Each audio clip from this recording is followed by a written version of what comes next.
Okay everyone, I'm here. I was just checking a couple things. As you can tell, I'm live on 3 different locations at this point. I'm on Twitter, I'm on YouTube, and I'm on Twitch. So if you follow me on any of those channels, you should be seeing this right now.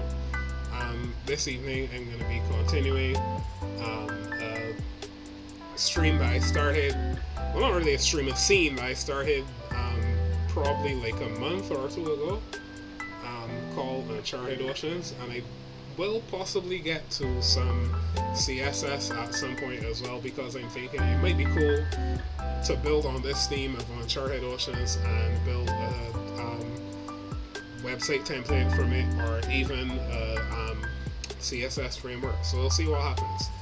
I may start doing all that on this stream today.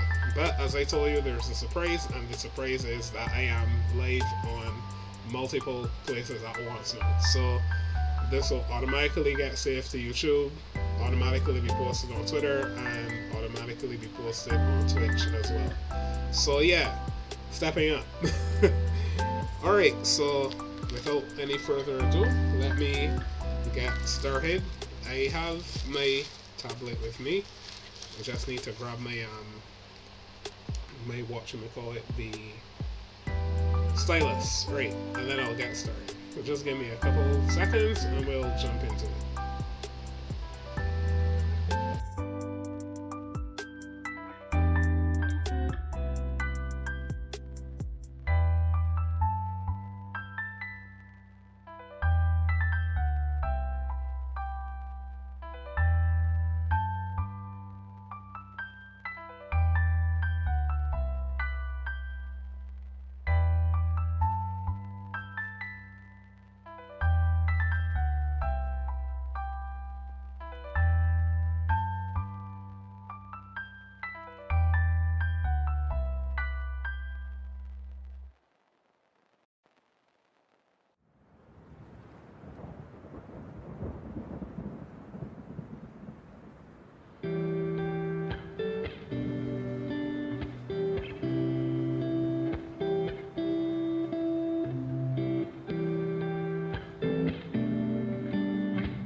Alright, time for some new music as well. I just saw that Ben here saying that you were told there would be Batman, and yes, there will. I am Batman. I wasn't planning to do Batman today, but yes, there is Batman. There always is Batman, because I and Batman are one and the same. I'm not Bruce Wayne, but I am Batman, so I expect Batman to pop in at any time.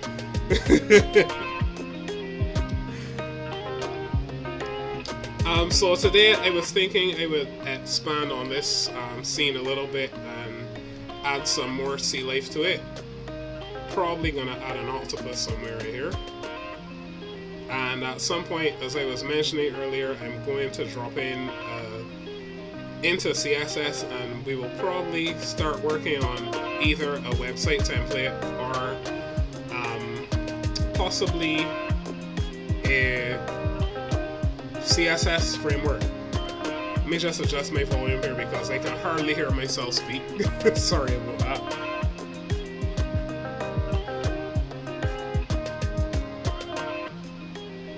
Oh, by the way, the music that I'm playing today is from Creators Lib on YouTube. I'm going to drop that in the chat everywhere. They produce free Afrobeats music for creators, so YouTube streamers and YouTube creators, Twitch streamers, everybody else. So long as you give them a shout out, you're free to use their music.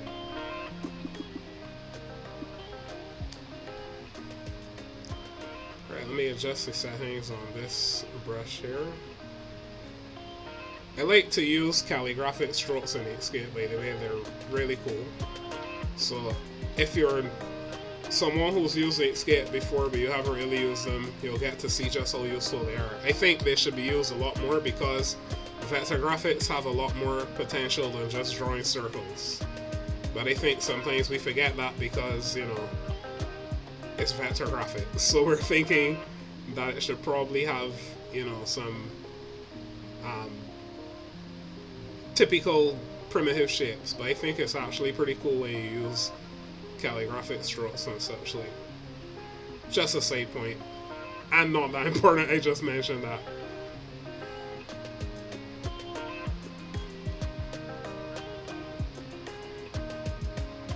Oops, what did I do?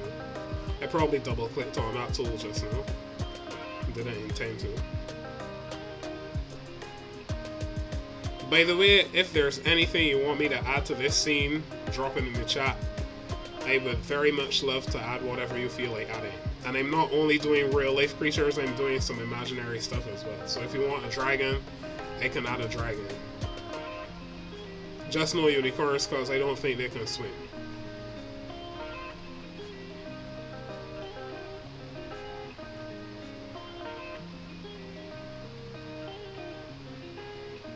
Now, for anyone who's new, who doesn't know, I have used Inkscape for probably well over, I guess, 10 years or so.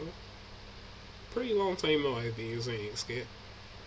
I was first inspired by watching some open source contributors, you know, like on the GNOME Planet and such places like that, and that's how I actually got into learning that it existed and then giving it a shot. At first I had no clue what I was doing, so I just used to mess around and try drawing circles and stuff like that, try drawing strokes, and everything used to be blurred because I didn't really know what I was doing in terms of design either. I mean, I'm gifted and talented naturally for drawing stuff on paper, but when it came to doing this, I had no clue what I was doing. So I used to blur everything and things just weren't all that good. But I've been using Inkscape for well over a decade now, and I've finally gotten the hang of it, and still there is so much more to learn. But I just thought I'd give you my story there a little bit. By the way, if you're wondering what I'm drawing, it's some kind of octopus thing.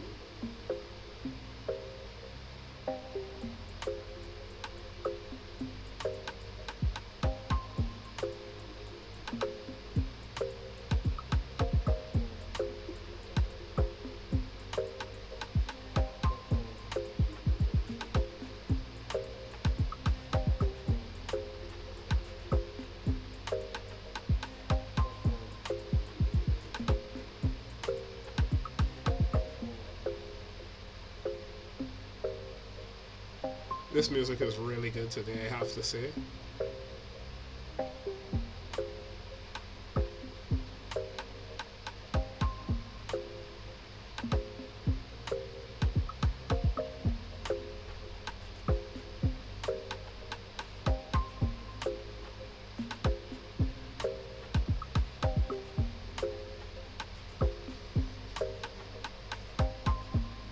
Has a kind of British tone to it. Or should I say British? It has a British tone to it. That was not my best British accent, by the way. I can do much better than that, but I was just kind of riffing there just now. But yeah, it does kind of remind me of Britain a bit, for some reason.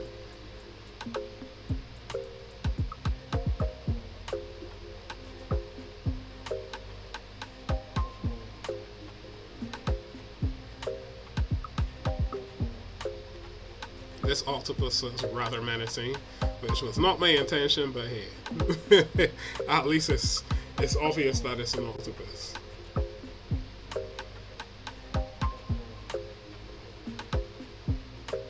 By the way, if you were on YouTube and you're on Twitter, I'm probably not seeing the chat, so I hope I'm not missing anyone. Let me just take a quick peek.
As you know, I kind of like to talk about random things like science and stuff when I'm in here. And it's really fascinating to me just how much we don't know about the ocean.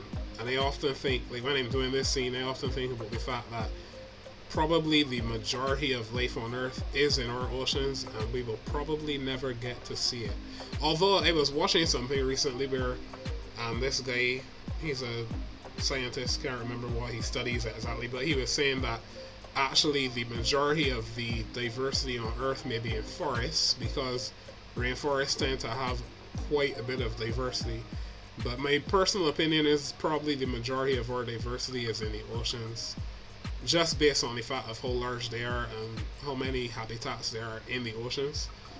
But it does fascinate me when you stop and think about the fact that we'll probably never know just how much is out there.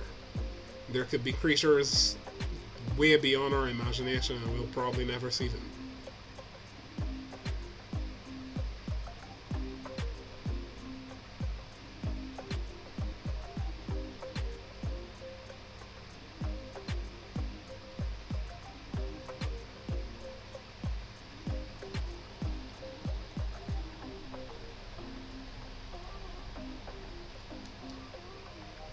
I think I'm gonna put something behind here, like some kind of a hole or a retreat.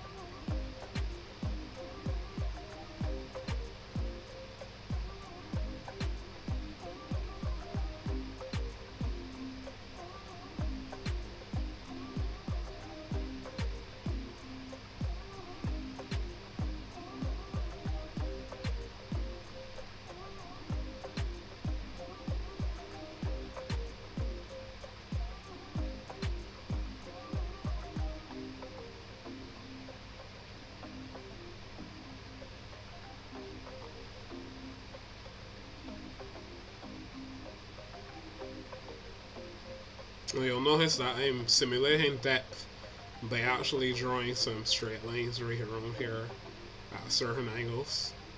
What I'm trying to do is create the impression that the light is kind of falling off quickly around this area.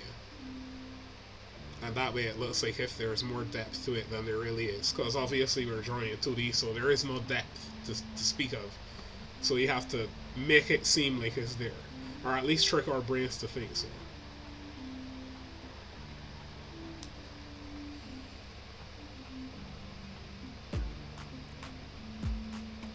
I'm gonna shade behind here a little bit.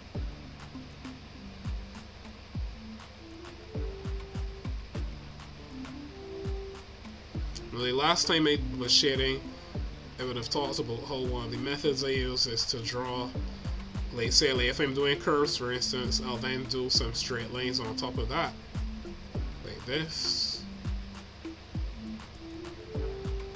But by the way, this would be a little smoother, but Inkscape is running slightly slower than normal. Probably I have too much running on my computer, I'm not sure. Could be something running in the background too, but I haven't checked.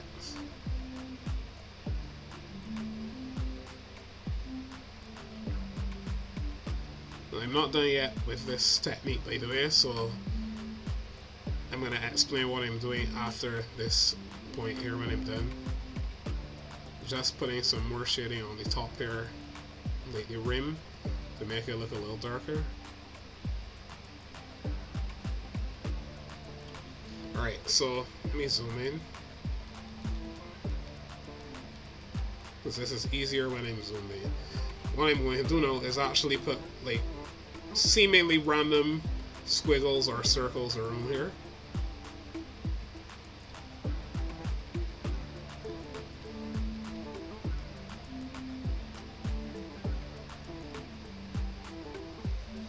Now the point of all of this is to create some organized chaos, which is a term or terminology that you'll hear me mention a lot. And I actually get this concept from looking at nature, because nature has a lot of organization, but it can look like chaos, and that organized chaos is what makes any design look more natural. So even if you're applying that principle, say it's a web design, you can actually create the impression or the feeling in the brain, even though it's subconscious.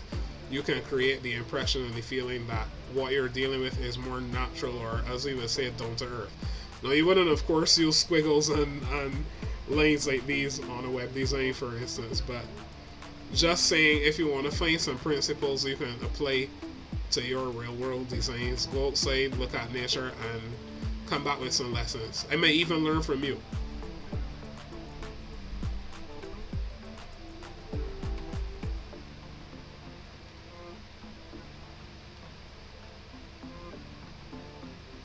Now notice I'm also not trying to completely fill in everything, because I still want those lines to be actually technically there, but by overlaying different layers of things, I'm basically giving the impression of actual organized chaos, like what you would have in the real world, because nothing is ever really just, well, not nothing, but most things are not really just flat.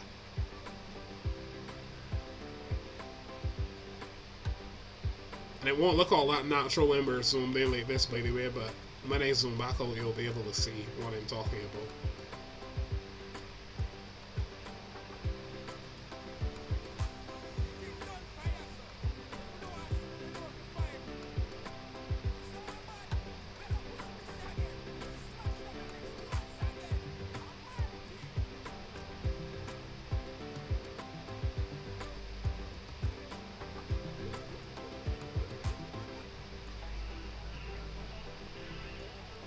Now for this area at the bottom toward the front, I'm using only straight lines instead of those squiggles that I use higher up.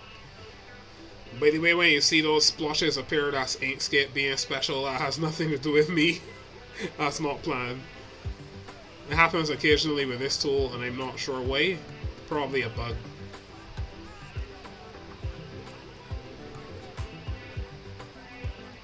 But it usually tends to only happen when my system is running slow anyway.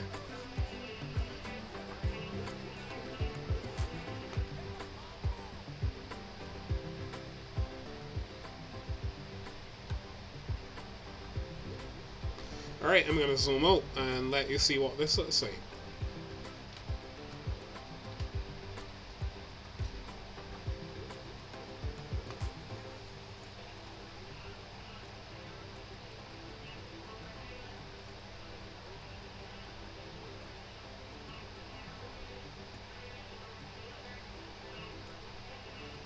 Alright, I still need to do a little more work to make it look as realistic as this one over here.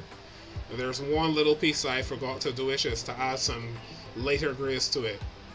If I zoom in on this one over here, you should be able to see exactly what I'm talking about. See?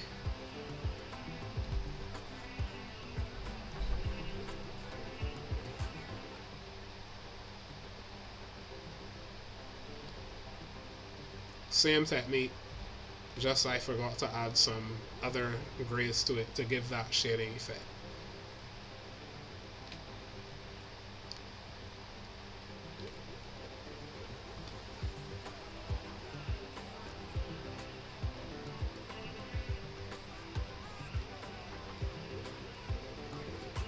Alright, so I'm going to add some lighter grays to it.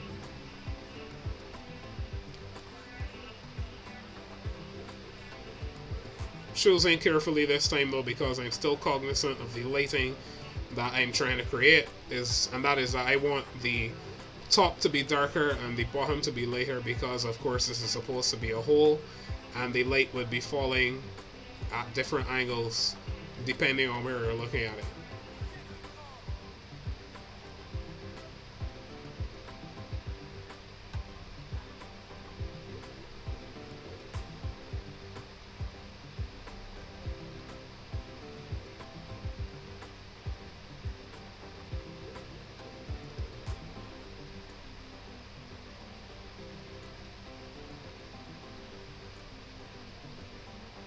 I'm going to put a little bit on the sides like that, but not too much at the top.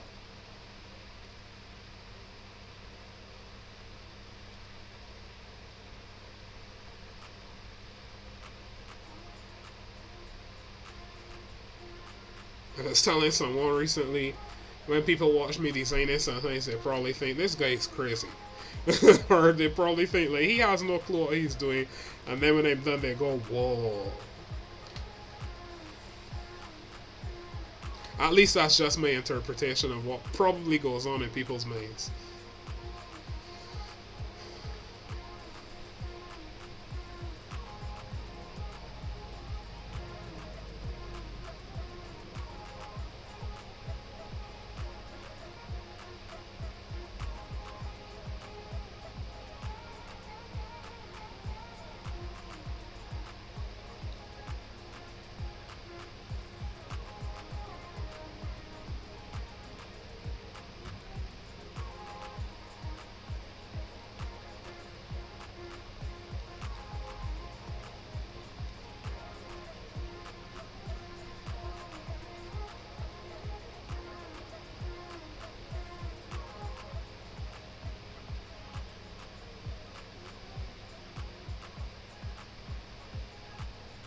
Alright, I'm just doing some back and forth strokes here with this darker grey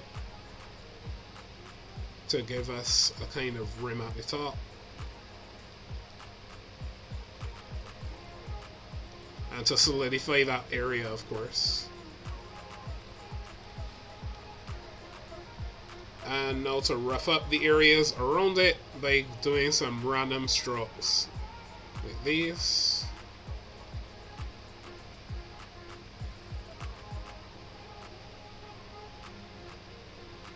And of course you want to contour those lines so that it looks as though there's some curvature to the rock. And the reason you want curvature is because underwater, especially moving water like in the sea, you're going to have any rocks that have been there for a long time being smoothed out around it. Because the water will have that eroding effect to them. It tends to smooth things out. If you find jagged rocks underwater, they're usually pretty fresh.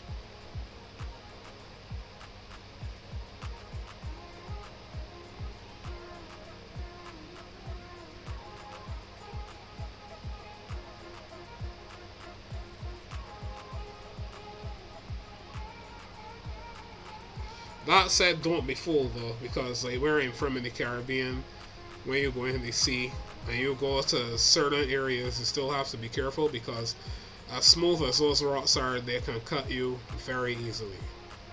It's amazing.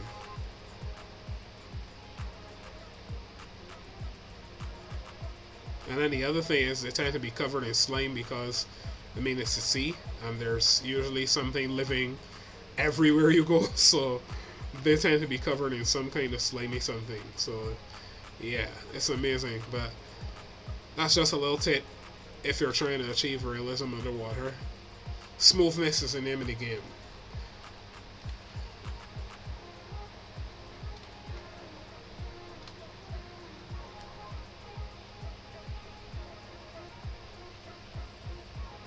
Another small tip here, the reason I'm using this lighter grey to do these lines is because it will give more of a natural look to it. Even though I'm doing black and white, it looks more natural when it's lighter than if it were the actual black or a much darker grey than this.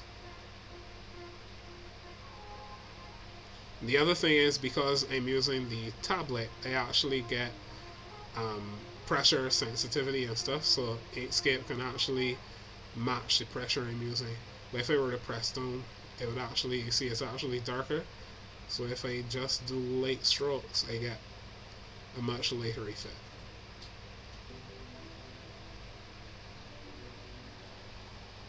Alright, let's zoom out and see what this looks like.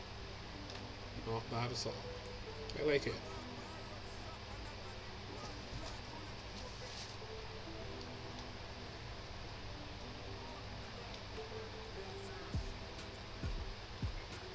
Okay, buddy. Wasn't expecting that in that song.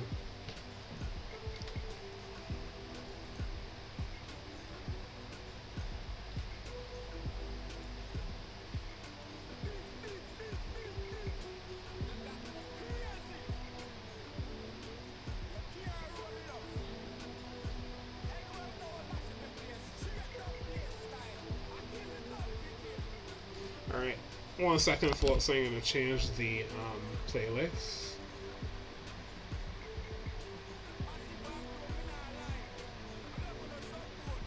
Same channel, just change the playlist because sometimes you don't know what they're gonna use any voice effects, so yeah, I'm gonna choose something else.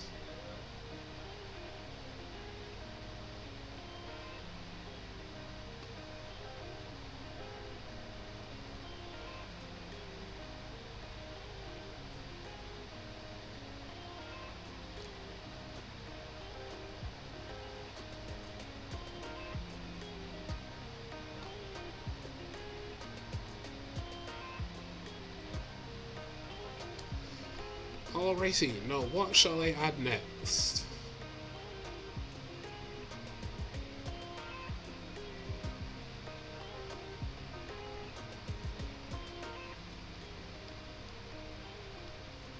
How about a sea snake? That just crossed my mind.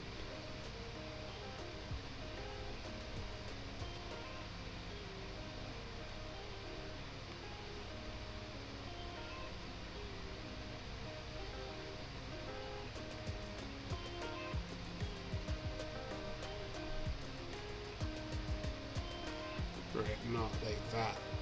Inkscape was being a little slow just now, not responding to my strokes.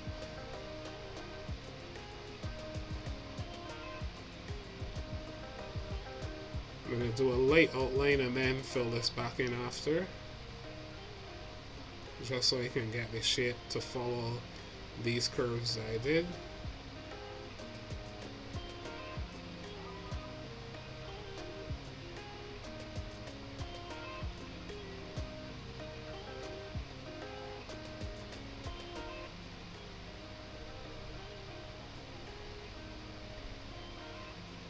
Another random fact that I read about recently, apparently some sea snakes can breathe through their head. They don't only breathe through their nostrils or through their mouth, they actually have an organ like with a bunch of blood vessels in their heads, and that's how they're able to stay underwater for so long. Like they actually sleep underwater and everything. Similar to how sea turtles are able to breathe through their cloaca, which is basically, I won't explain any further. If you don't know what that is, you can Google it. But yes, they breathe from their rear end. Of course, it's supplementary and not enough that they don't have to come up for air, but it's still amazing. Nature is just something else.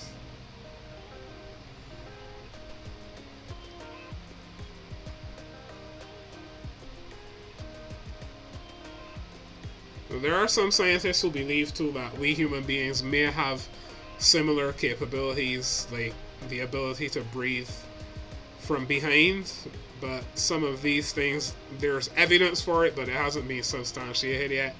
And obviously it's not enough to save your life in a pinch, but it does have medical implications, and from what I've been reading, there are plans, as messed up as this sounds, there are plans to use these things to save lives. So yeah, now you know that.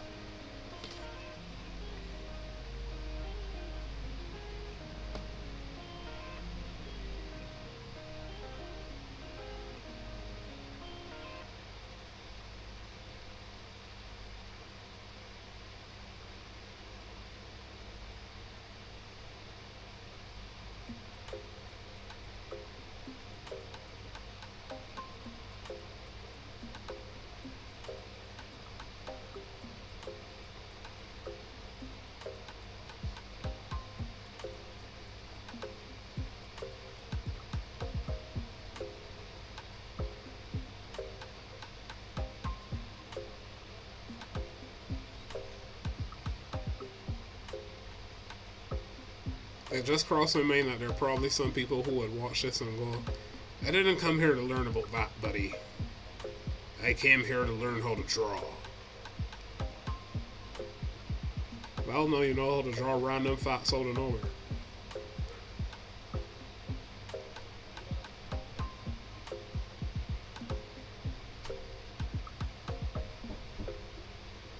Oh, just a minute, folks. I'll be right back.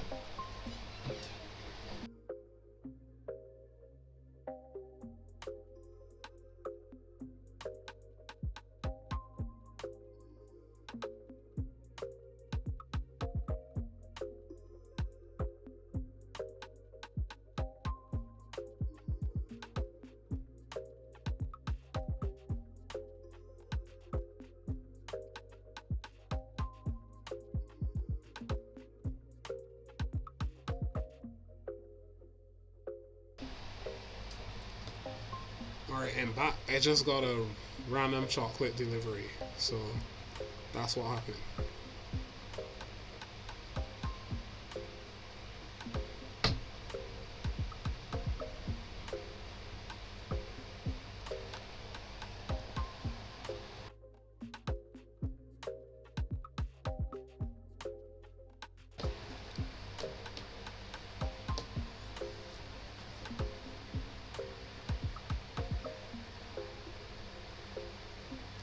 Another random fact for you. Apparently, sea snakes are like among the most venomous in the world. They're not the most venomous, but most sea snakes are extremely venomous. And the reason for that is because their prey, being like fish and stuff, would tend to struggle a lot. Because believe it or not, fish, despite how small so many of them are, like the prey that they go after, they're mostly mussels, so they can struggle quite a bit. So they need to have a venom that acts really quickly to kill their prey before it kills them, basically.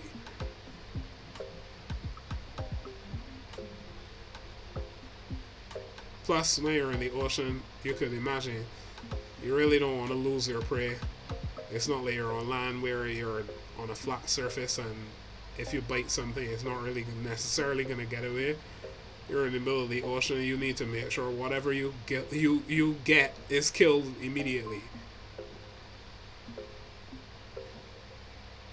But fortunately for us, apart from the fact that they typically live in the sea snakes don't really like to bite. So unless you go being a total idiot, you should be fine.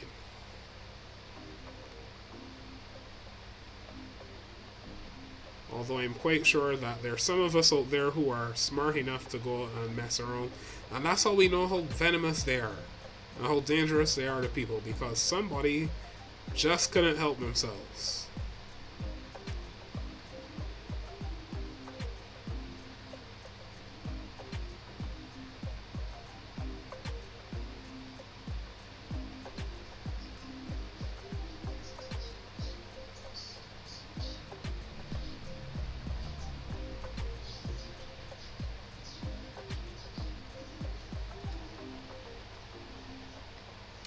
You know, I forgot to update the title on these streams today. How funny. Completely forgot about that. Every time I use OBS Studio to name the stream, I usually forget to click that button that says update title. So I usually end up with the wrong title till somewhere like halfway through the stream.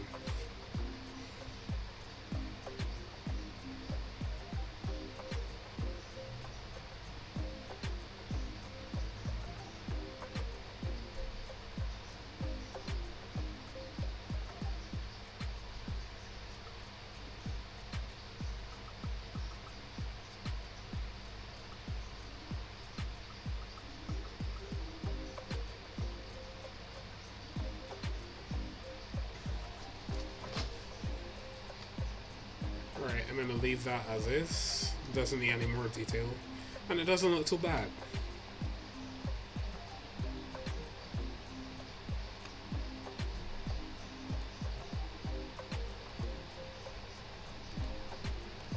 Inkscape is being kind of special. Doesn't want me to right click for some reason. Okay, that's looking pretty good. I'm liking this detail. I like working on these larger scenes actually because it gives me more time to relax and think less about the big picture and just focus on the smaller things. I guess that's kind of a metaphor for who I am as a person. I tend to focus a lot on details. So, like, in nature, you'll find that a lot of the photos I take tend to be of smaller things that no one else is paying attention to. Because that's just me as a person.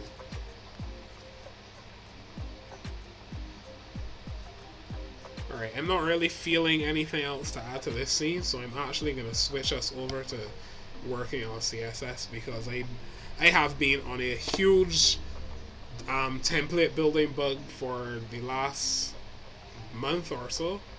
I've been doing other things too, obviously, but I've been big on that recently, so that's what I'm feeling right now. So I'm going to hop over to Atom and Firefox, and I'm going to start working on a theme.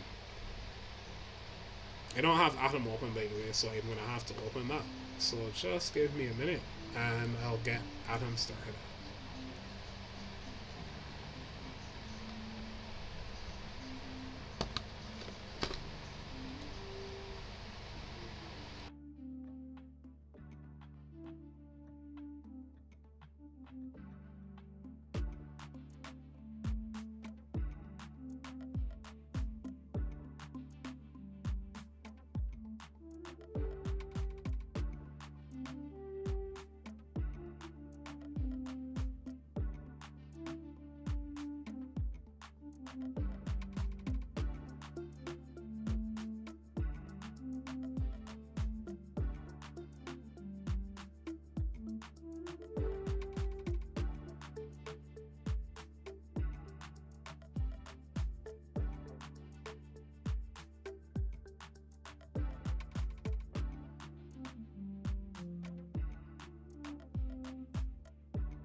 Alright, I'm ready to go. And for those who don't know, I tend to use Atom, but I recently installed a really cool, what do you call it, extension? I can't remember what term they're calling Atom anymore because I don't install them every day. But yeah, this title bar obviously is using the dark theme. This one is using the light theme in Firefox. That's because I installed something in Atom that actually allows me now to use a dark theme for Atom, which I think is really awesome. Totally irrelevant and all that, but I just had to mention that because of how cool it is to me. Alright, so we're going to create a new template today. Let me close this one that I've been working on. It's called Simplistic. One of the first ones I started working on, but one of the latest to reach any semblance of completion because I completely redesigned it halfway through.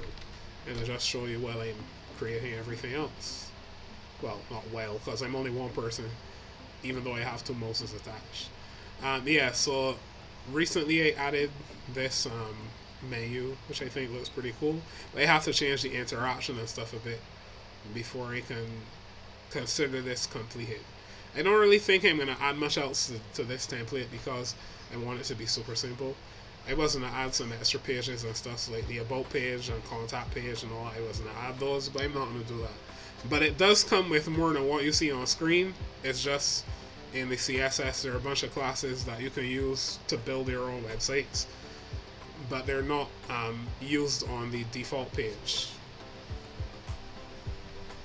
Alright, so let me find that folder. Right here it is. And we'll create a new, actually not a new folder, let me create a new file, and that will create a new folder one time.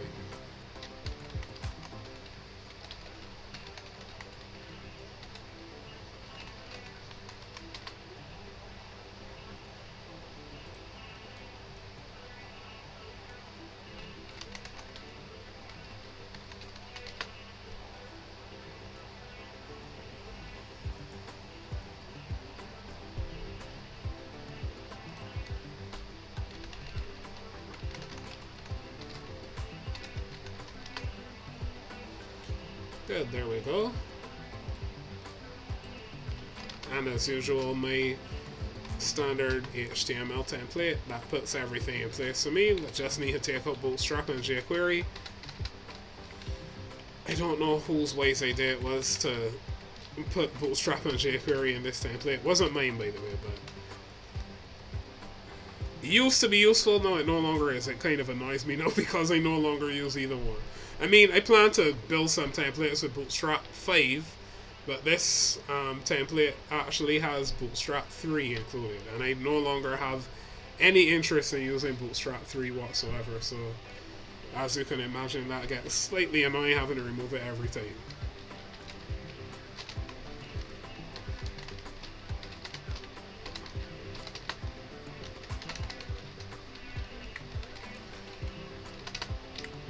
Just adding some defaults.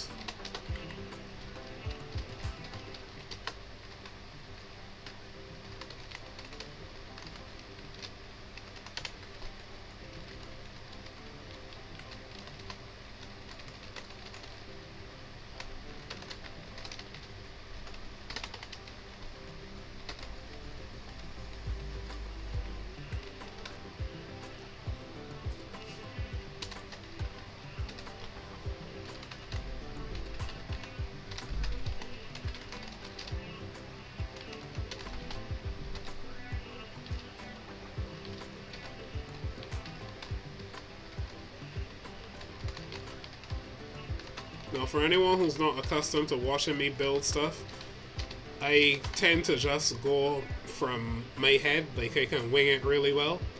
So don't be surprised at just how quickly this comes together with no mock-up. Just my style. I do mock-up sometimes, but most of the time I don't touch them.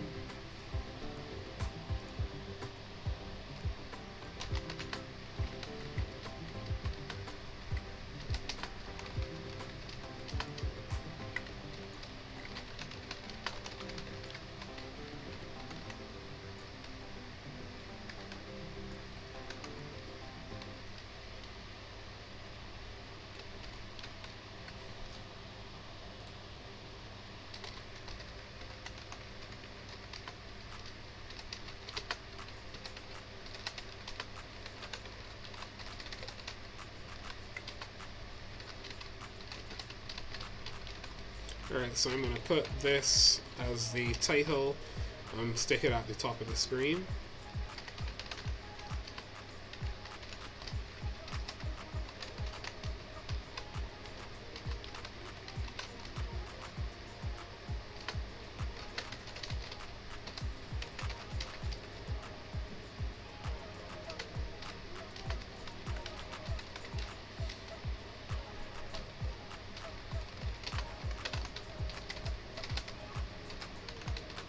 I forgot to add the standard body style.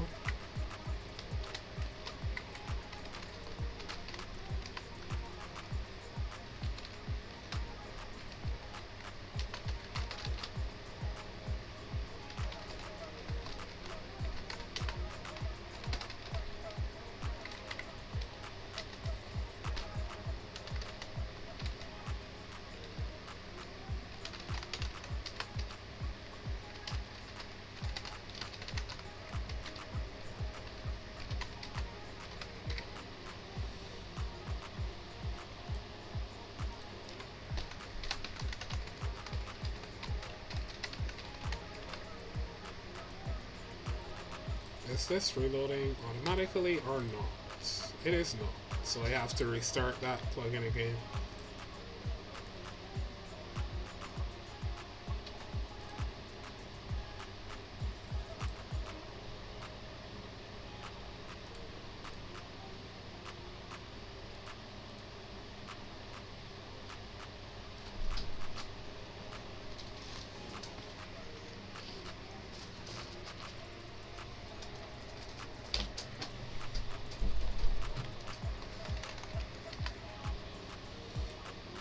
Alright, this should live reload now, I believe.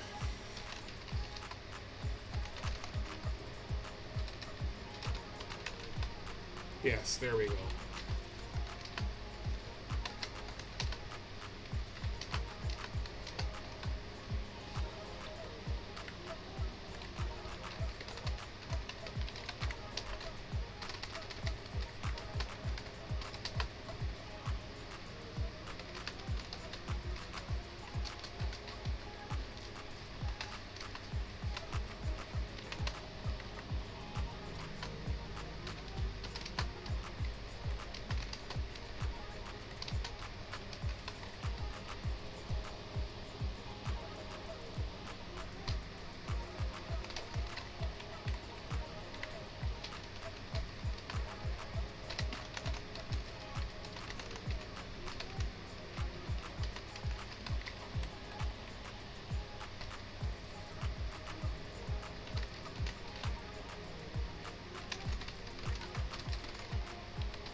would be nice. You know, my brain is always running with some new idea. It would be nice to turn this into some sort of video game or something called Uncharted Oceans. But I don't have $1 million, so I can't pay somebody to develop that. And I certainly don't have the time to do it. But maybe I'll write it down. It would be really cool to have a video game like this.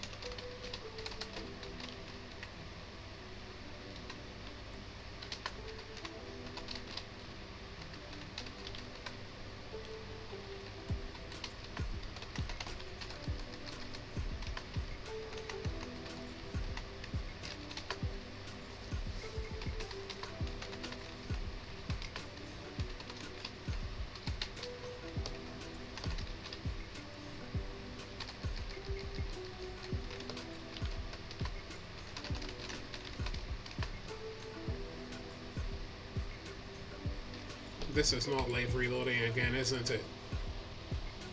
I get that impression.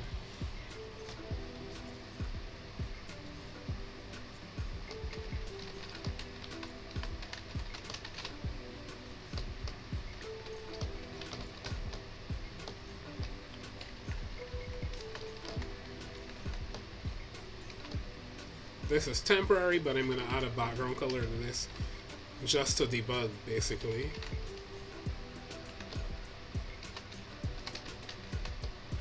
Yeah, it's not reloading. Why is that?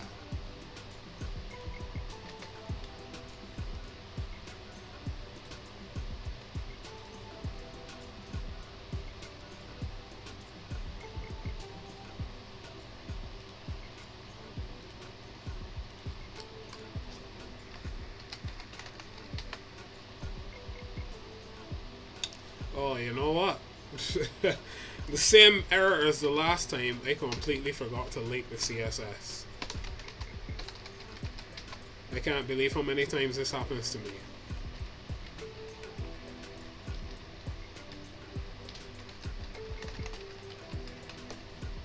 There we go.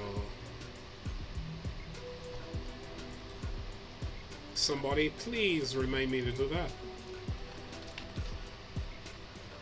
I always seem to forget.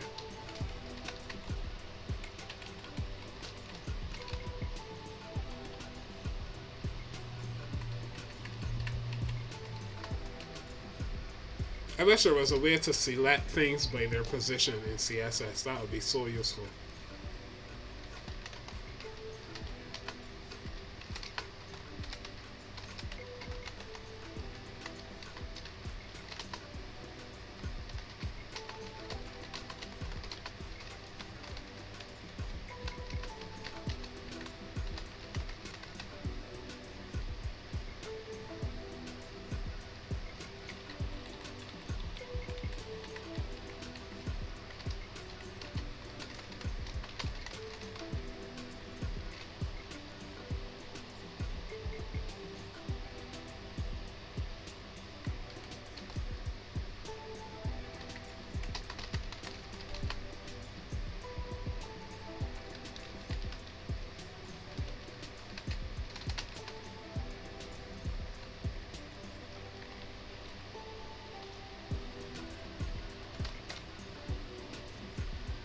Oh, I got it right the first time. I am shocked.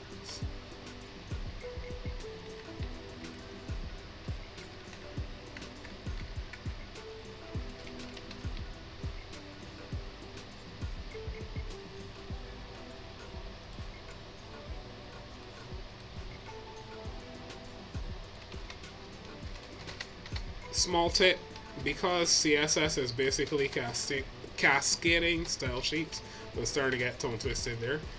You can actually sort the Z order out by basically moving stuff around your HTML, and you don't have to use Z index in your CSS. At least unless there's an actual reason to have to add it, you just have to move things around your HTML.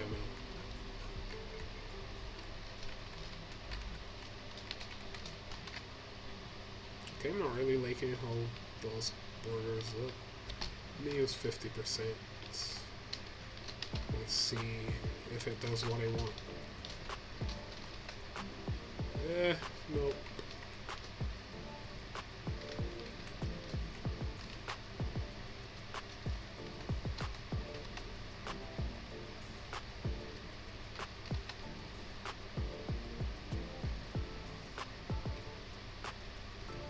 I know what I'll do with this. Let me take out the border radius thing altogether. And I'm going to use a trick.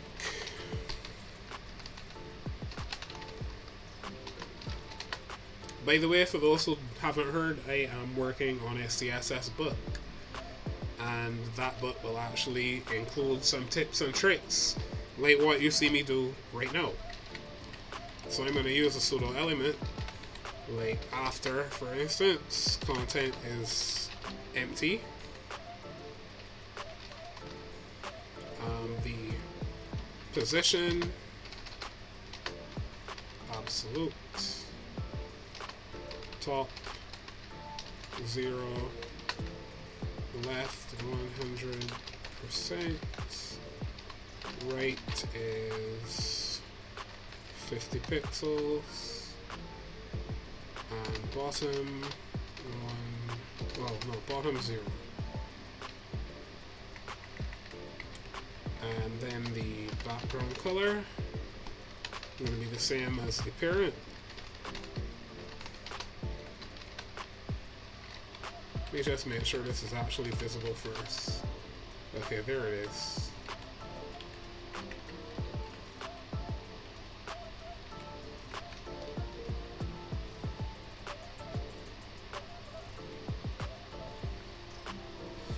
I am obviously missing something here. Wait. I know why. There we go. Forgot. I need to have a negative value on the right. Let me move it back across to the left by about. Actually, no, I'm going to use calc in this case. Calc 100%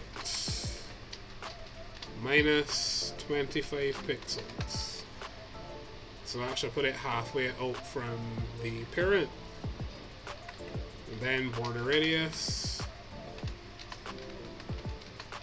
100%. Alright, so it's not quite the width I need it to be. I need to adjust some values here.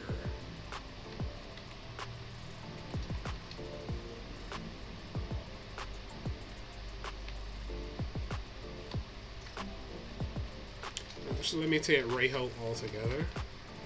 And then I'm going to put width of 50 pixels. There we go.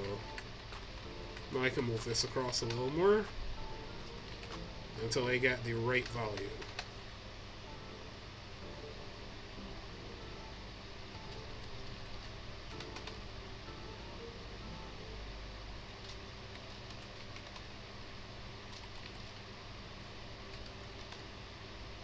I think I probably should go with 25 for real there. Yeah, there we go.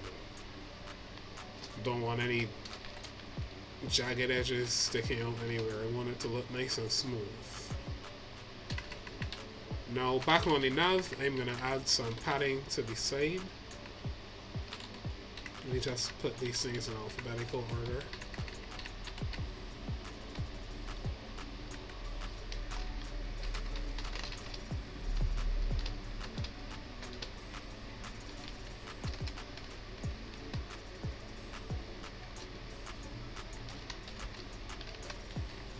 Good, so now I have a rounded corner on this, and I have the nav going behind it, and they all basically look like one continuous thing, despite the fact that there's some slight jagged edges right there, in my opinion at least. Some people may not notice that, I personally do, but I'm a perfectionist, so you have to forgive me. Oh, by the way, I'm going to drop the link to this playlist in the chat, so you can look over that.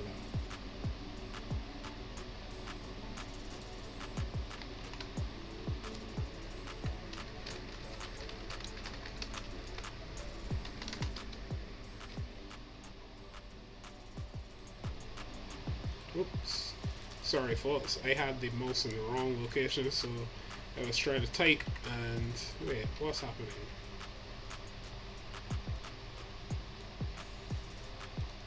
Yes, OBS Studio being special, sorry about that.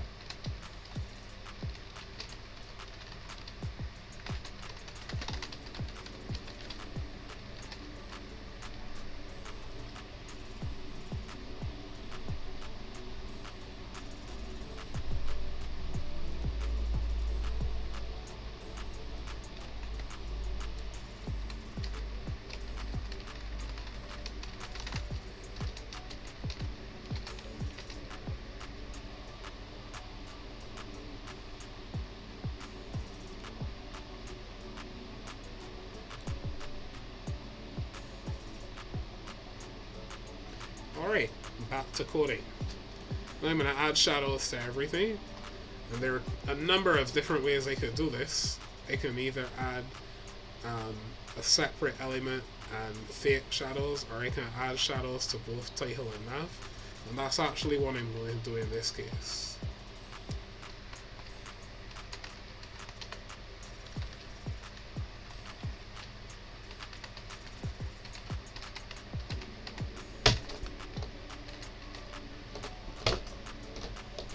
If you hear any loud noises, that's my computer desk. I need to replace it. It is very old and sometimes moves out of position. So if you hear any loud noise, just know that's what that was. If a guy can't have a 2 decimal value in here. I wish you could though, but you can't.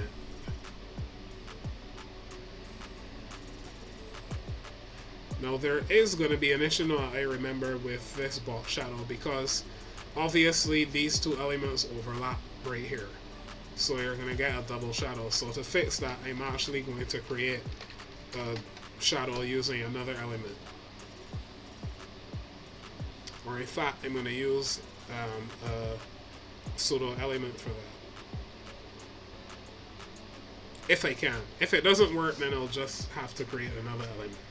So let's see if this works as I am imagining it. I believe it should though.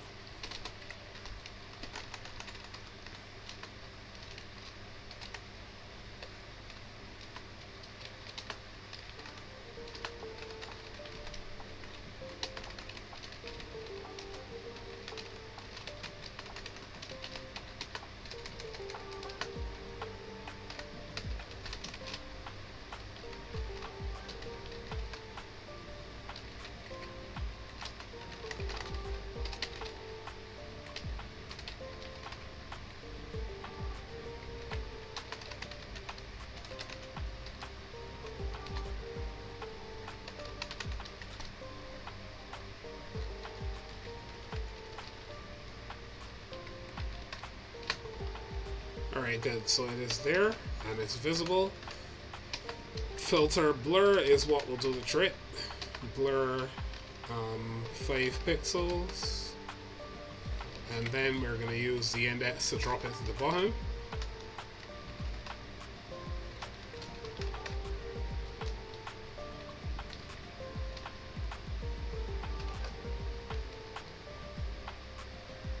Alright, doesn't want to go to the bottom, so we're going to have to make this another element. There are some quirks in CSS that can get rather frustrating, and this is one of them. I wonder if, by the way, let me just try something. If I add this to the nav, yeah, it's still not going to work because it's still showing above the nav itself. So it's not going to work like I want it to. So we're just going to use a new class and add a div with that class, and that should do the trick.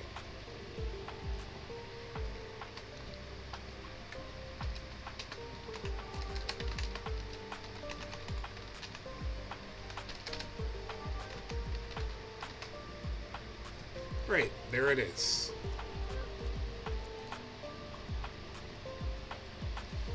Now the funny thing is though, this actually does give me some options, because since I had to use another element altogether, I can actually cheat and add some new stuff to this as well.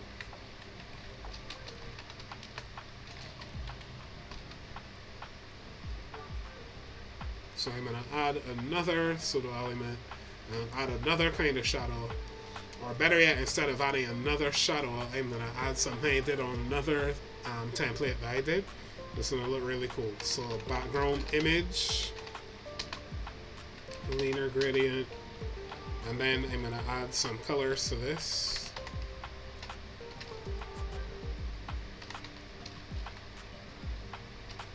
In fact, let me just use the variables right there.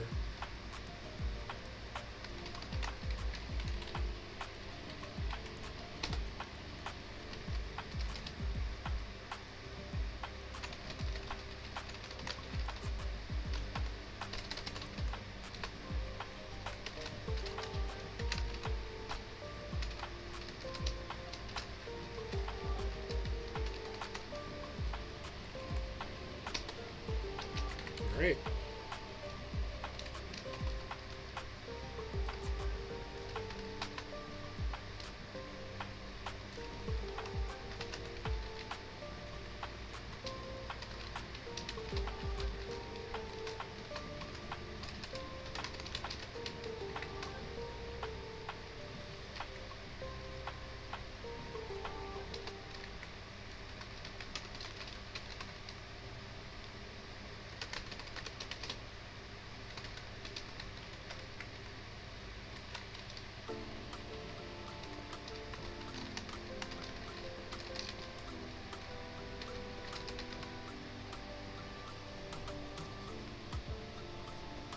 Now you can't see it obviously because it's not blurred or anything. So let me just move it down a little bit so we can actually see where it is.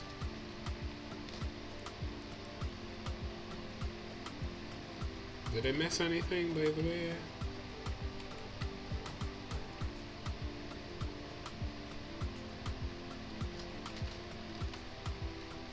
Oh, there it is.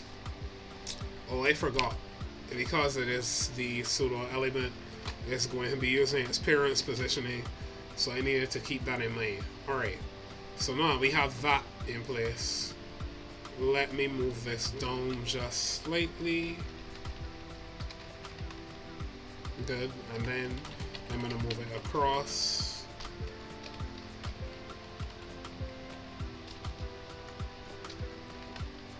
So that's in the center. And I'm going to duplicate these variables up here and make them translucent. Or transparent, really, actually.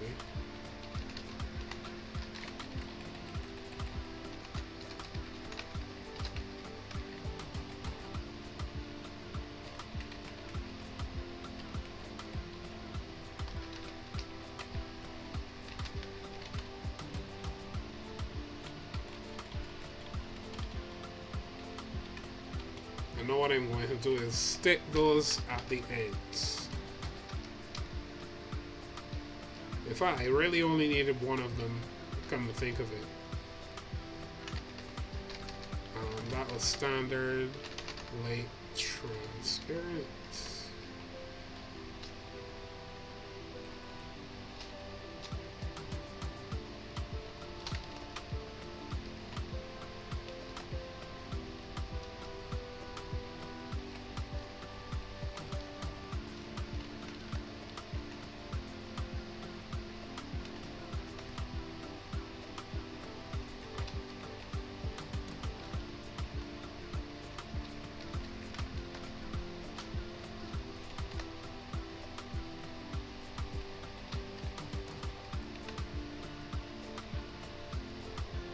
Alright, I may have messed up something here. Let me just review quickly.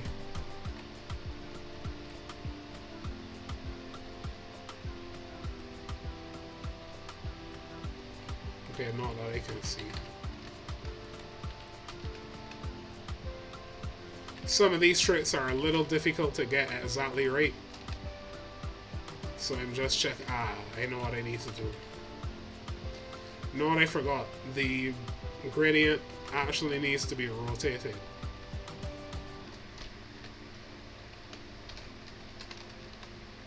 There we go.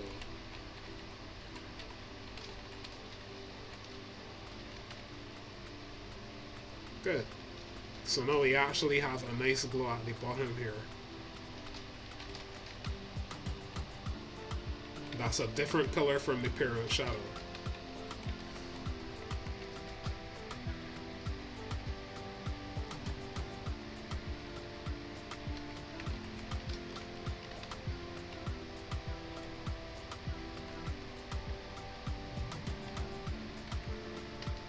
And I'm going to add a different filter to this.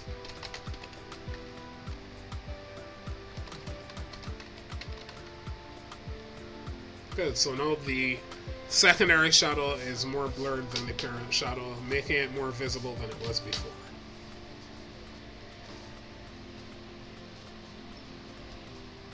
So now let's fix the content of the nav.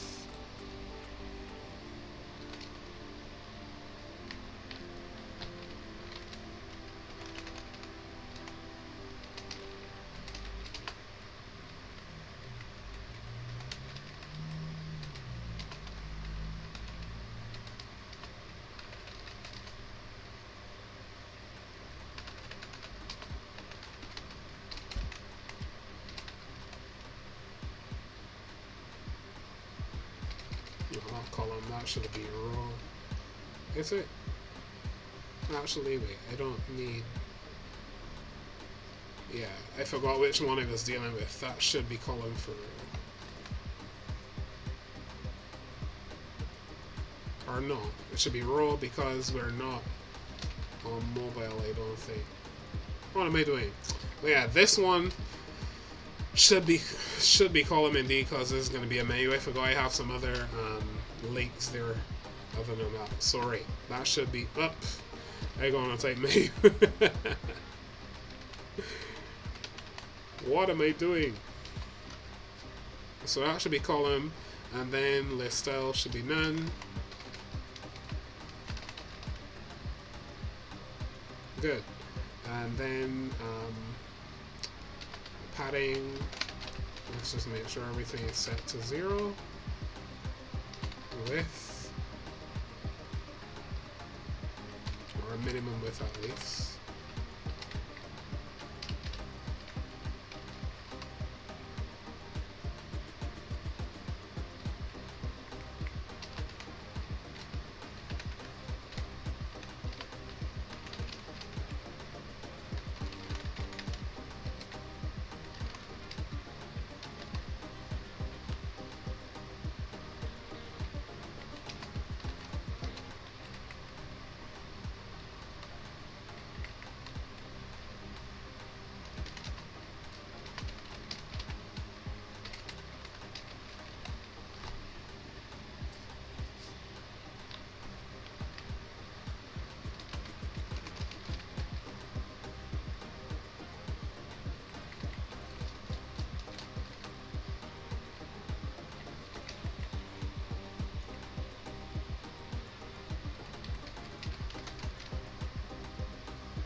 Right, I'm going to set up the elements inside now.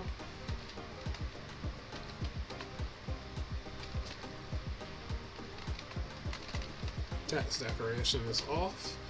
Color is going to be set to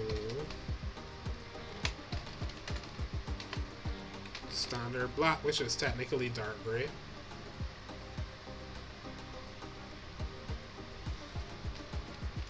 Padding, I'm going to go with 15px and 0.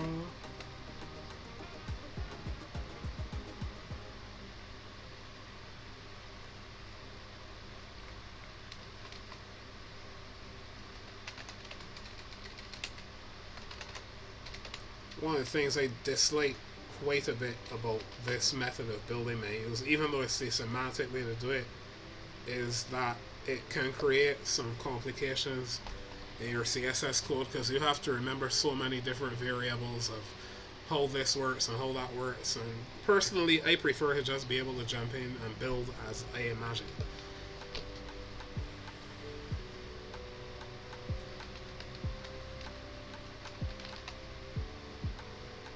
so clearly I'm missing something here.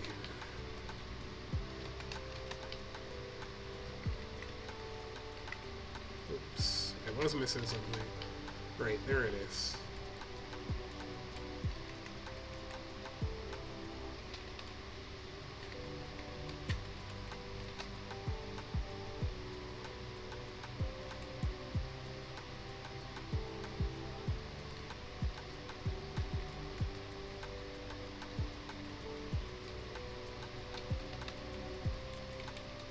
So let me tell you padding all of these because I forget.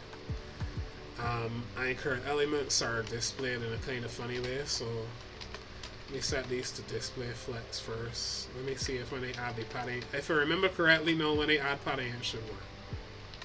Yes, there we go. That's what I was trying to remember.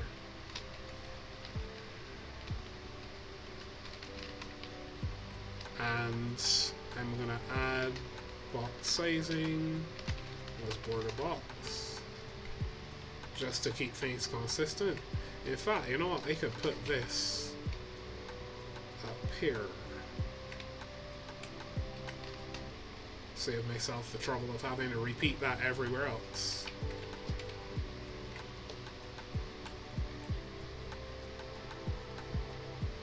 Alright, we're looking for text transform.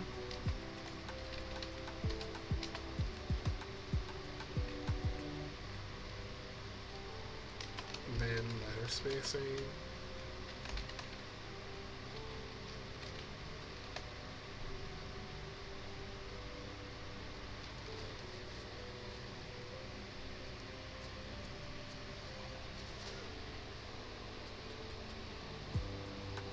Alright, let me know.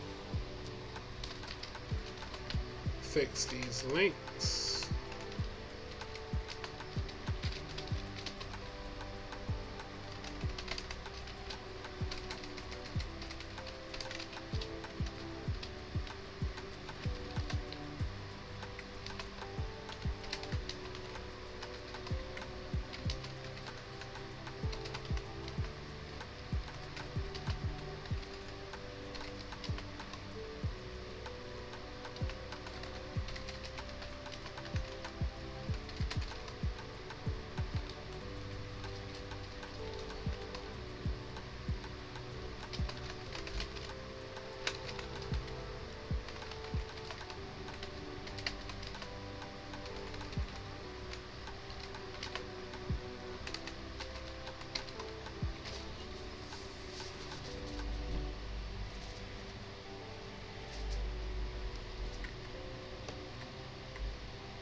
Alright, that's looking pretty good.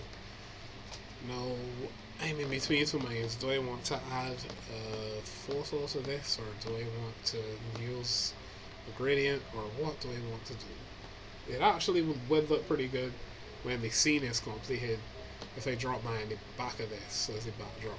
That would look pretty cool. In any case,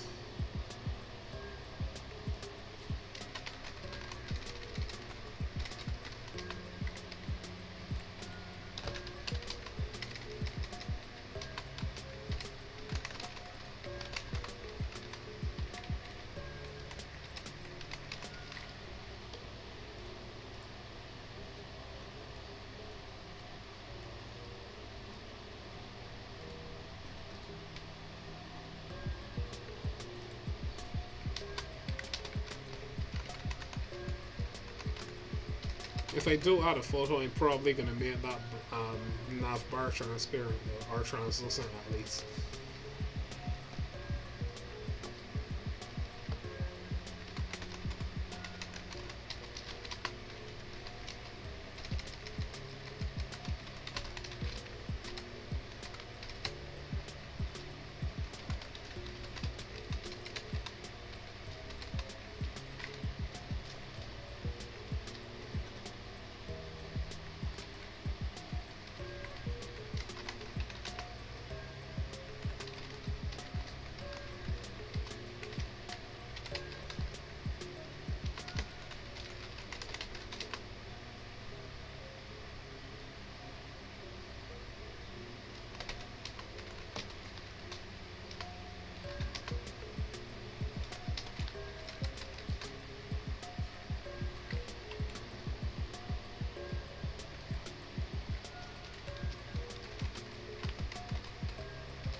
something's not right here.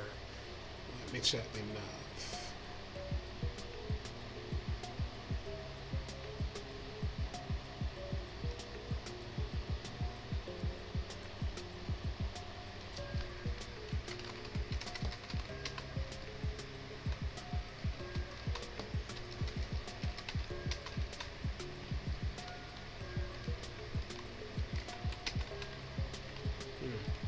I see. So who's the culprit for this problem now?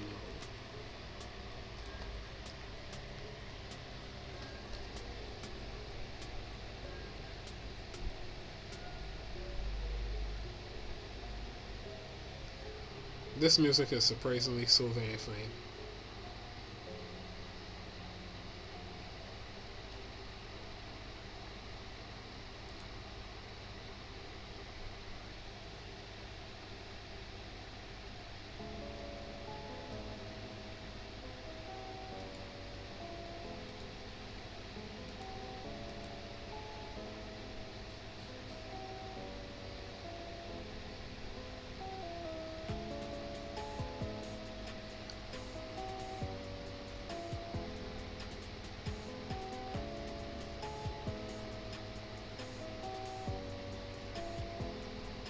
So the problem cannot possibly lay in there.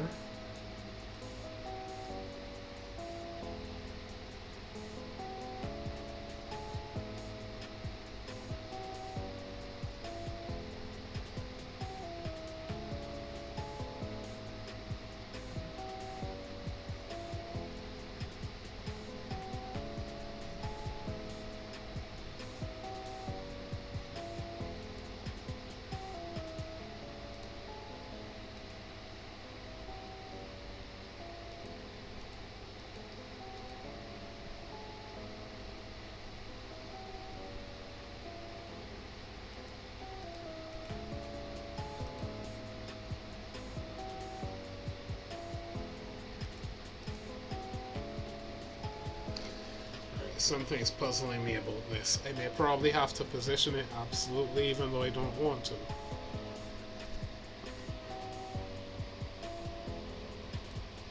I would hate to think that this is another missing semicolon error like what happened to me one time. Digging around for probably hours, only to find out there was a missing semicolon the whole time. And I went changing all kinds of stuff, thinking that maybe I don't even know what I'm doing, and that was just it, missing semicolon.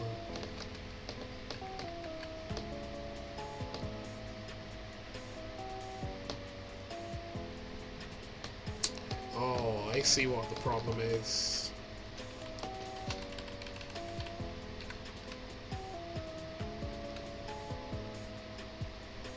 Is it? Oh, it can't be that. I mean, it shouldn't have been that anyway. I thought that possibly what was happening is the browser is reading that this here came before this, so it was not allowing this to have its merging to... Oh, you know what? All this time here I am looking and seeing right when I'm thinking left. How funny is that? That is hilarious. There we go. I can't believe I was making that mistake. Whole time I'm there wondering, what am I doing wrong? I was using the wrong word. I know my right and my left. I don't know how that happened. But that is a funny one.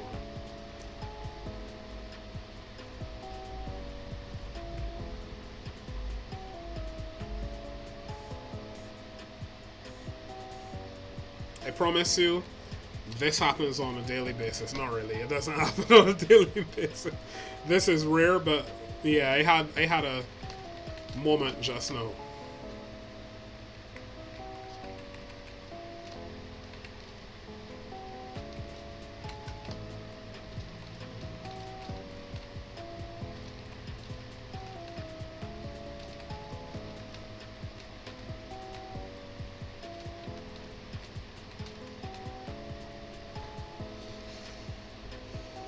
Alright, I think I'm satisfied with where this is going. I will probably return to this at some point in the future. But I just had to get that spark of inspiration out. Now, seeing as this is one of those relaxed streams, I don't really have any direction other than that I wanted to work on Uncharted Oceans. So yeah, I got a new template started, and probably I'm gonna work on this offline and off stream and build it into something amazing. But I just had to get that together in my head because it was there.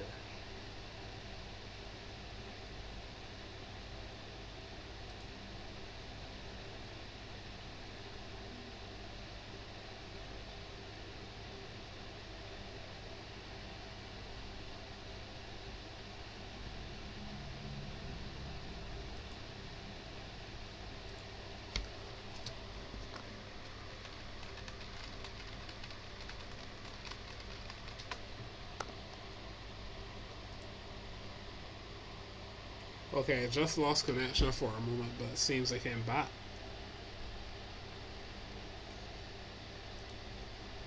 Now I'm soon going to close this stream out, but before I do that, I'm going to hop back into Escape and see if anything else comes to mind while I'm there.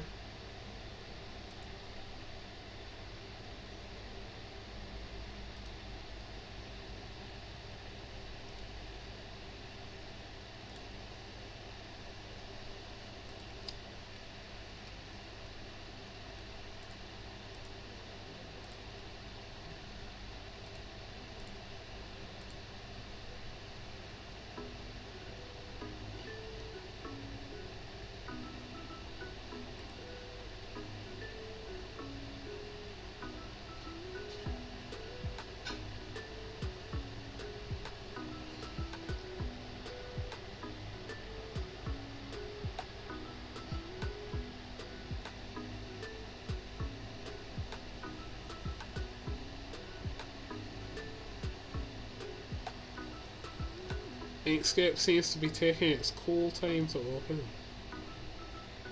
That's if it ever did open.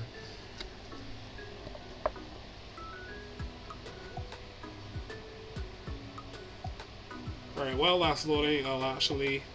Wait, I forgot I closed that one already. But then again, I don't need that. I might have it on my website. I made some...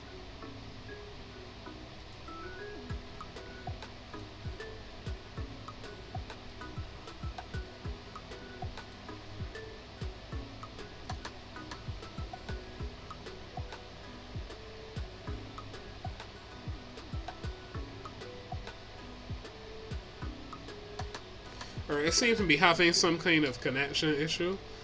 So I'll see what happens.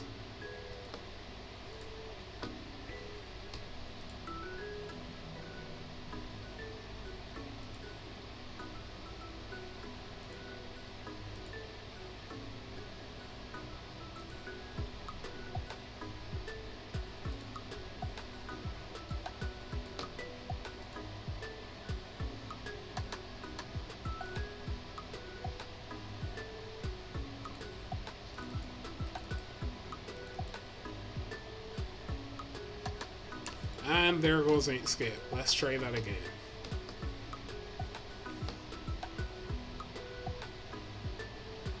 I know it wasn't here earlier, but no, I am not seeing it again. And if it doesn't show it, or I don't spot it, I'm probably going to call it quits, because having connection issues, Inkscape crashing, probably a good sign to me to call things off for now. But we'll see. Yeah, because I am not even seeing that scene here anymore. So I don't know, maybe my computer just doesn't like me today. Which it does every once in a while. It just decides not to be nice. Well, it hasn't auto-saved. Let's see if this is the scene I was trying to open.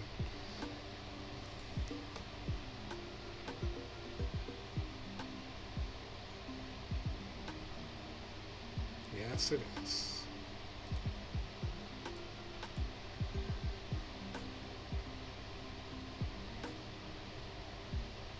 Only one problem though, this is not the... Or is it? Okay, yeah, it's the same size. Wasn't sure for a moment there. Yeah, so I'll get back to drawing for a little bit, and then I'm probably going to clock out. But I'm not sure what's up with my connection, that it dropped out a couple of times and won't even load my website. I don't know what's going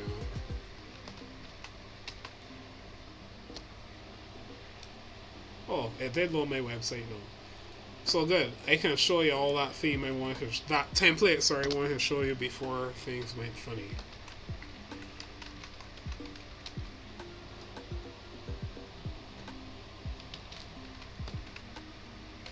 I'll load that up in the background, but for now I'm going to do some more drawing and then show you the theme in a bit.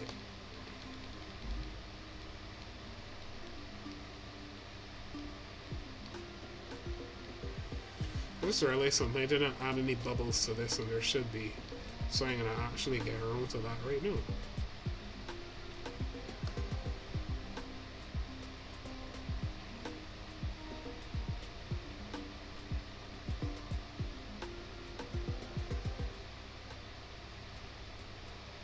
You know, it's funny, some of the most simple things in life are some of the most tricky to get right. Like bubbles, you would think are really easy to do because they're just circles. Well, not really. At least not if you're going for realism.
I'm going to try to achieve some sort of directionality to this, but I'm going to have to zoom in and zoom out at points to make sure I'm achieving it.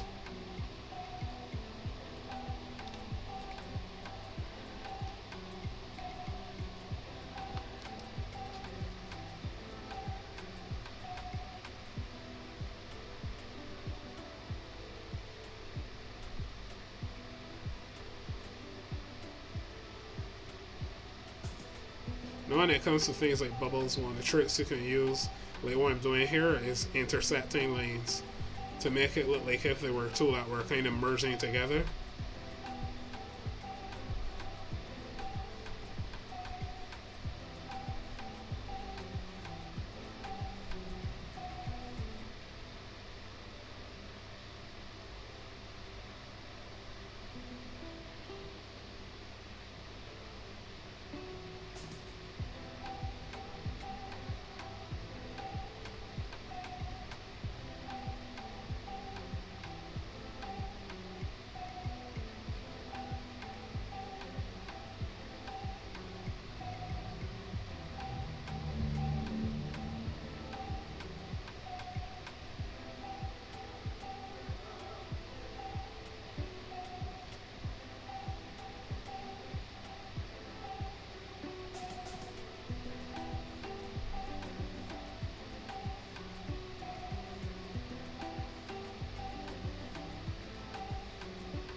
Now one of the things you can also do, like what I'm doing here, is put some curves going up between the bubbles to give you the impression of movement, but also to simulate what happens in the real world, which is that you get bubbles that are too small for the human eye to differentiate, but there's so many of them, and following the eddies and stuff that are formed, by like any animal diving that looks like there are lines going through the water. So that's basically what I'm simulating here.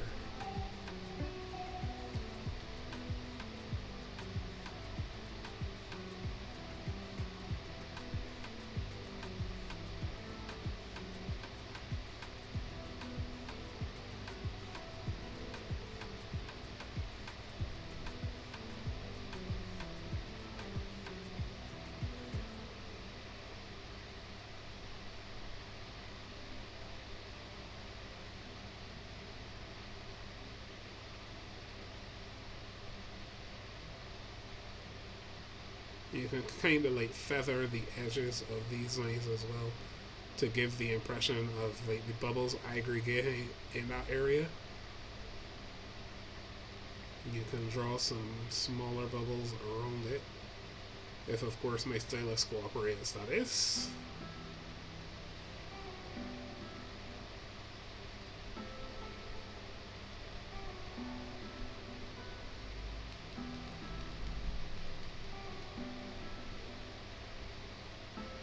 Sometimes what you can do when the program is not cooperating at that zoom level is zoom in a little bit, and it will still allow you to draw smaller stuff, like smaller details.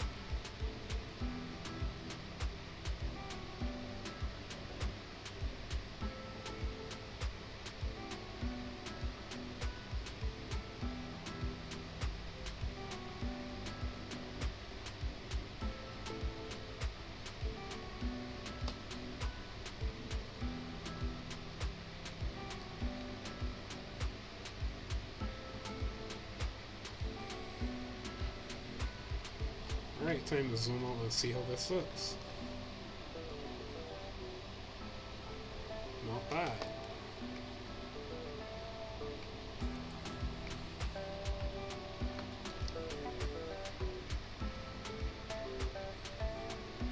I'm just going to follow it up to this end up here.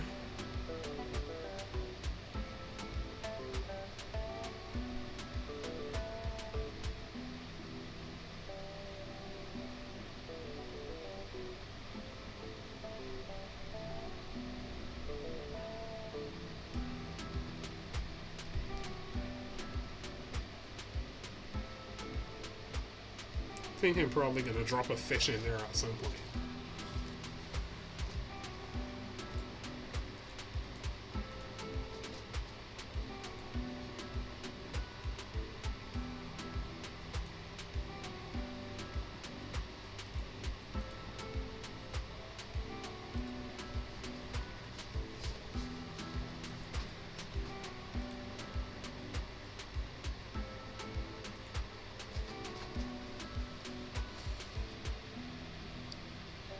Shout out to anyone, by the way, who's watching me on YouTube and Twitter for the first time. I only started doing that today, but I've had this in mind to do for a while now. Oh, and by the way, I'm planning to get my blog up very soon. I've already made laid the groundwork to do it. I just have to get my theme in place and start writing. So you can look out for my streaming blog. Hopefully, very soon. Planning to do that this week and get things up and running and start talking about what I'm doing and not just randomly showing up on your Twitter feed.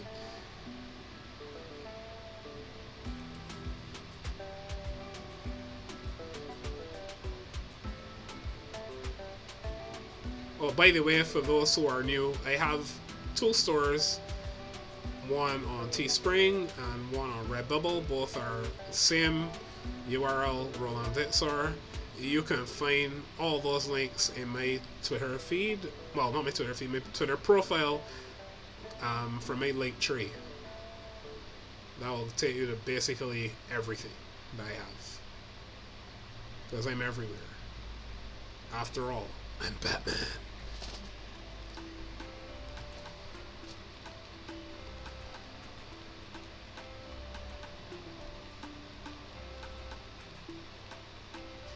Alright, now I'm going to draw some fish inside this thing. They weren't expecting to get caught caught up in this creature's weight, but they did. So I'm going to put some fish trying to swim away.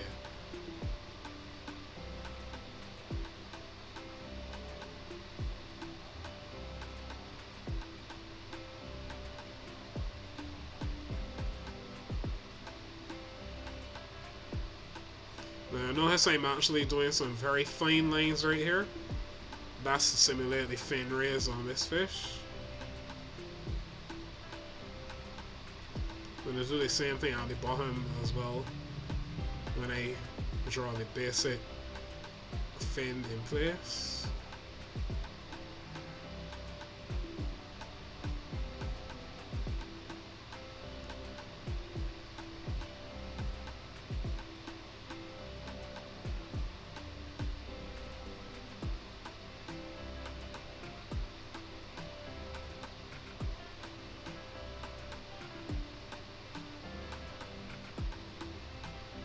I recently learned something in some random reading I was doing that apparently, I think it's teleos fish, that all have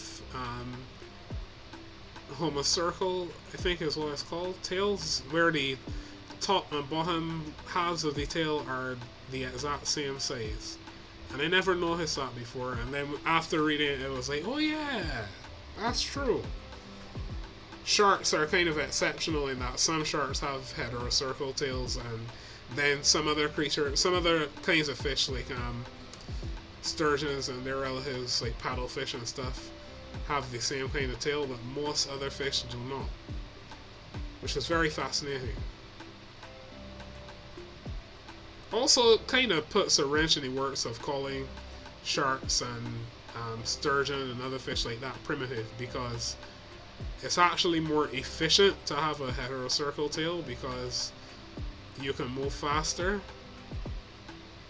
So yeah, not really all that primitive, are they?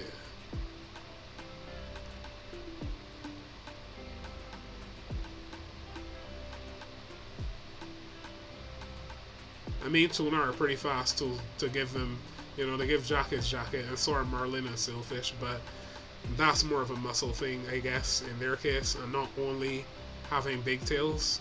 Sharks have the smarter strategy, or at least the ones that are free swimming have the smarter strategy.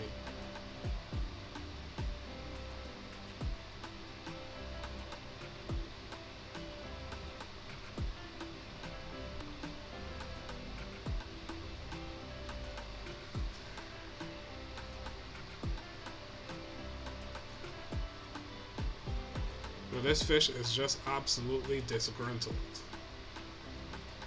because he was going along with his merry way and suddenly a splash.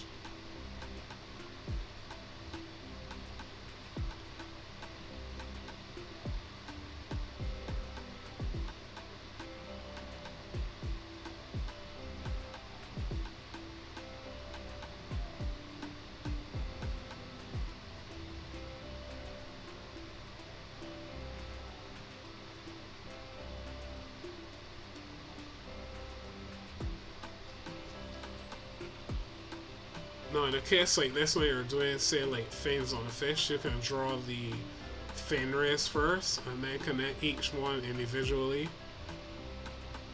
kind of like if you were drawing webbing between them.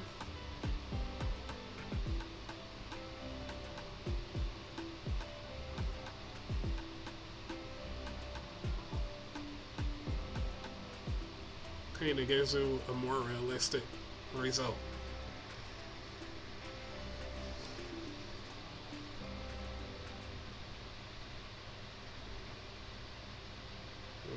Draw some pelvic things down here, but it's kind of like streamers in a sense.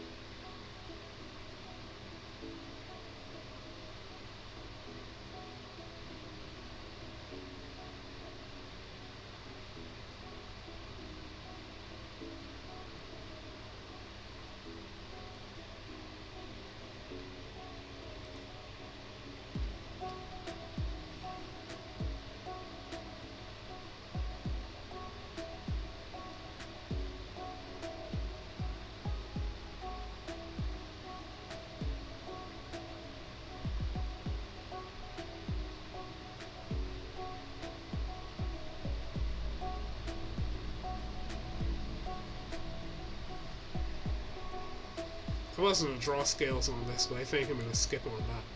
Actually, let me see something here. Oops. You know what? I think I like that grey on those. I'm going to leave that in place. I'll draw the lateral line first.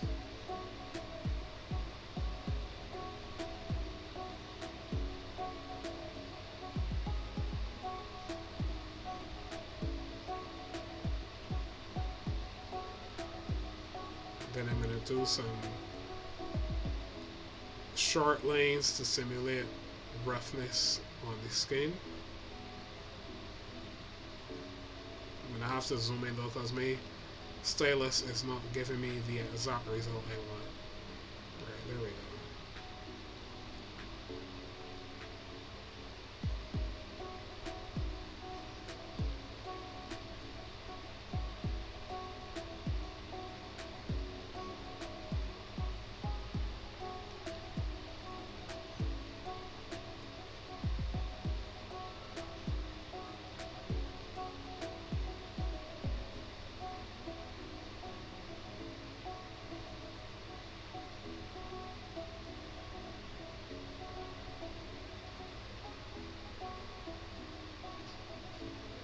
One of these days I probably should show you how to use even more advanced techniques like drawing on different layers so you have things separated and then using transparency to get even better shading and like blurs and that kind of stuff. But I'm not doing that in this particular scene because it's already complex as it is and I don't want to make it so big that it's, you know, unusable.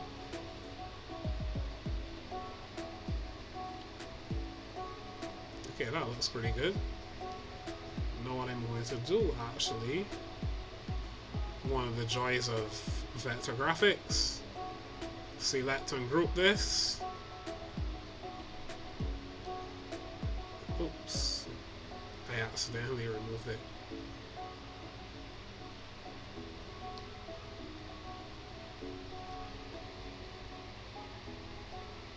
Inkscape has frozen.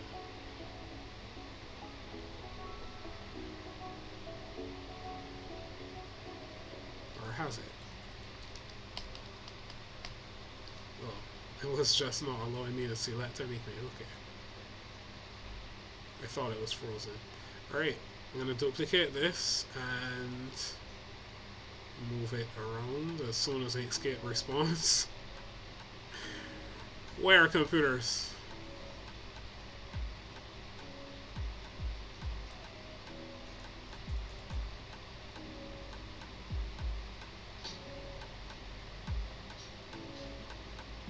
Now I have to sit here and wait for Inkscape to release my mouse again. Wonderful.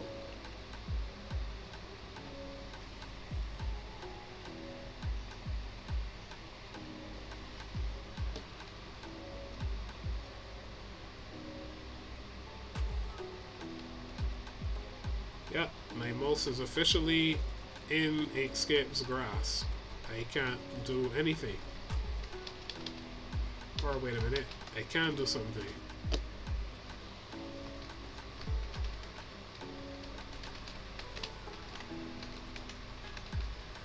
Don't panic folks, this will be auto-saved, so I don't need to worry about losing any data, but still. Inkscape has decided to call it quits today, so I will probably do the same. What I'm going to do is just show that theme I was talking about, that template, with the updates and stuff that I did. Looks really cool. Right, it's not completed yet, but here is Nightfall with its new background so that you can see the colors, its new icon. Wait, let me open a new tab so you can actually see the favicon as well. See how cool it looks up there. It looks really nice. I just had to show off with this for a moment. But, yeah, and then the button is in place as well, but nothing happens yet. This will be animated, and something else will show up down here when you click this, but I have not implemented that as yet. But for those who don't know, I have released some themes already, some templates. I keep saying themes, templates, same thing, but yeah. I've released some already on my Teespring store. That includes Eventide,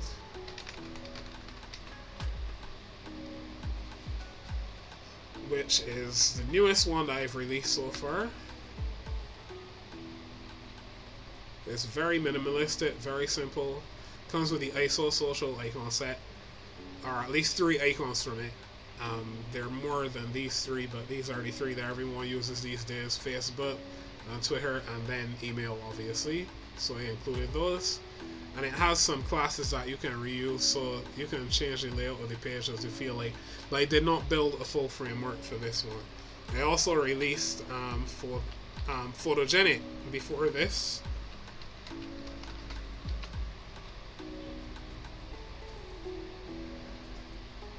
It's loading a little slower than normal, but yeah. I released Photogenic before that one, but the price has gone down now, so if you want to go and grab that from my Teespring store, you can. I'm going to be releasing these on Gumroad and other platforms very soon, so you can look out for those to drop on my Twitter page. Let me just give you a quick run through of Photogenic.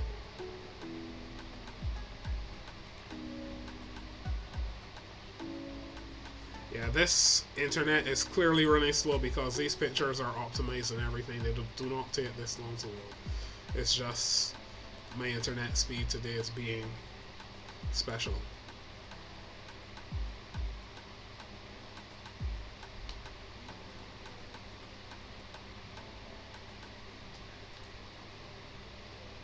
Oh, by the way, if you do purchase this, you'll get to find a very cool trick that I learned. To flip the scroll bar around. This is a real scroll bar. Normally you can't put it on the left side of your screen, but in Photogenic you can.